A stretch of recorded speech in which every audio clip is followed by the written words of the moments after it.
এইরকম একটা কষা মাংস থাকলে ভাতের সাথে আর কিছু লাগে, আর কিচ্ছু লাগে না। আর এই রান্নাটা আমার অনেক পছন্দ, আমার খুব ভালোই লাগে এরকম কষা মুরগির মাংস। তো এখানে আমি শুধু বাটা মশলায় রান্না করি, আর এইটা খুবই সহজেই রান্না হয়ে যায়। তো চলেন দেখি রেসিপিটা একটু দেখে আসি। আমি প্রথমেই হচ্ছে কড়াইয়ে তেল দিয়ে পেঁয়াজগুলো ভালো করে বেরেস্তা করে নিব। আর এই রান্নায় কোনো কাঁচা পেঁয়াজ আমি ব্যবহার করি না। তো এই রান্নাটাতে হচ্ছে আমি পেঁয়াজ বেরেস্তা করে তারপর দিই।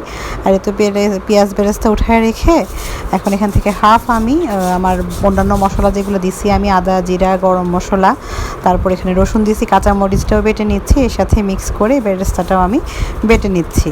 তো এইবারে হচ্ছে আবার কড়াইয়ে তেল দিয়ে এর মধ্যে প্রথমে একটু জিরা ফোড়নে দিব, দিয়ে আলুগুলো একটু হালকা ভেজে নিব।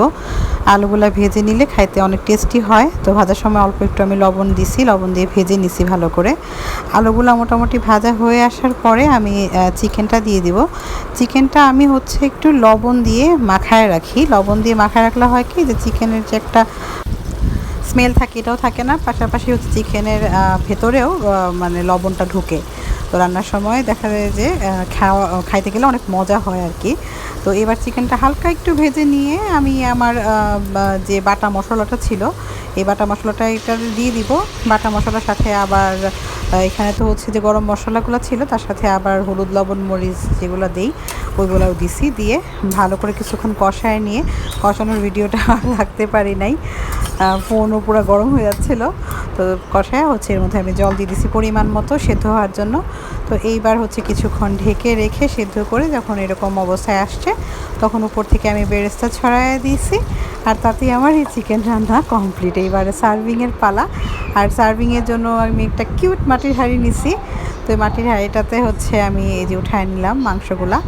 আর দেখেন মানে গ্রেভিটা কত থিক হয়েছে, আর দেখতে অনেক সুন্দর লাগতেছে না বলেন? উপর থেকে একটু বেরেস্তাও ছড়াই দিলাম। তো এই মাংস আপনার রুটি পরোটা বলেন, পোলাওয়ের সাথেও খাইতে পারবেন, ভাতের সাথেও একদম জম্পেশ হয়। তো এইভাবে রান্না করে দেখেন মাংস, পুরা মানে পেঁয়াজ বেরেস্তা দিয়ে, কোনো কাঁচা পেঁয়াজ ছাড়া, খেতে কিন্তু অনেক মজা হয়। আর একটা অন্যরকম ফ্লেভার আসে আর কি, মোট কথা। তো ট্রাই করে দেখেন বাসায়, আর যারা ট্রাই করবেন তারা জানায়েন অবশ্যই কমেন্টে কেমন লাগলো খাইতে।